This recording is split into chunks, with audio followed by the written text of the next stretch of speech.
થરાદમાં જગદીશ વિશ્વકર્માના વિરોધમાં ભેગા થયેલા કોંગ્રેસના નેતાઓ જ્યારે આવેદનપત્ર આપવા માટે જઈ રહ્યા હતા એના પછી જે બન્યું એ આખા ગુજરાતમાં એની ચર્ચા થઈ। એટલે જે વિડીયો સામે આવ્યા એ પોલીસ સાથેના ઘર્ષણના હોય કે પછી એક કોંગ્રેસના મહિલા નેતા અને પોલીસ વચ્ચે એટલી બધી બબાલ થઈ કે બબાલ ઝપાઝપી, ફોન ફેંકવા અને ગાળાગાળી સુધી પહોંચી ગઈ। એ વિડીયો ખૂબ વાયરલ થયા। એના પછી એ ગીતા નાઈ સાથે અમે વાતચીત પણ કરી હતી, એ પણ તમને સંભળાઈ કે આખી ઘટના શું બની હતી। પણ હવે પોલીસ સામે દાદાગીરી કરવી એ કોંગ્રેસના નેતાઓને ભારે પડી છે, કારણ કે 3 નેતા સામે ફરિયાદ થઈ છે। ત્રણેયના નામ પહેલા કહી દઉં તો પહેલા તો ગીતા નાઈ છે કે જેમના બબાલનો વિડીયો સામે આવ્યો હતો, જેમાં એ પોલીસ સાથે બબાલ કરી રહ્યા છે, ગાળાગાળીનો વિડીયો હતો અને સાથે જે ફોન ફેંકે છે પોલીસ પર એ પણ વિડીયોમાં કેદ થયું હતું।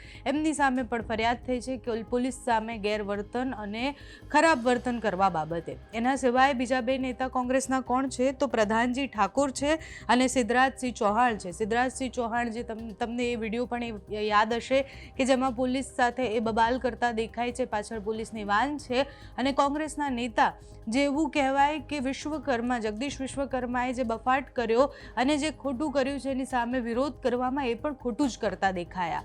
થરાદની આ ઘટના અને થરાદમાં જ્યારે આવેદનપત્ર આપવા ગયા ત્યારે મોટી બબાલ થઈ હતી।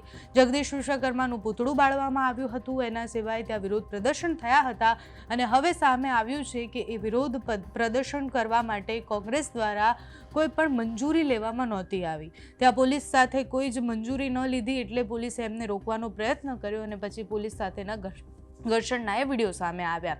જે પોલીસે ફરિયાદ કરી છે એ છે ત્યાંના પીએસઆઈ અને એમનું નામ છે પીએલ આહિર અને પીએલ આહિરે આ ફરિયાદ કરી છે। 3 નેતા કોંગ્રેસના જે છે એમની સામે થઈ છે।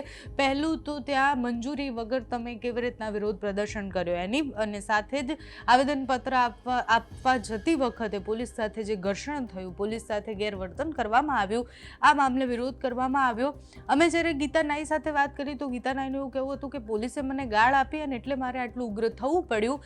બીજી તરફ પોલીસનું એવું કહેવું છે કે અમે તો અમારું કામ કરી રહ્યા હતા, એમને રોકવાનો પ્રયત્ન એટલે કરી રહ્યા હતા કારણ કે ખૂબ આક્રમક હતા। હવે કલેક્ટર કચેરીએ પહોંચ્યા તો ખરી, કલેક્ટરને આવેદન પણ આપી દીધું, પણ હવે આખો મુદ્દો એ અલગ વિરોધ અને નેતાઓ સામે થયેલી ફરિયાદ પર પહોંચી ગયો છે। 3 નેતા સામે ફરિયાદ તો થઈ ગઈ છે, આગળ પોલીસ કયા પ્રકારે કાર્યવાહી કરે છે એ જોવાનું રહ્યું। એ દિવસના જે વિડીયોઝ વાયરલ થયા હતા એ પણ એકવાર જુઓ કે જેમાં એ પોલીસ સાથેના ઘર્ષણ દેખાઈ રહ્યું છે।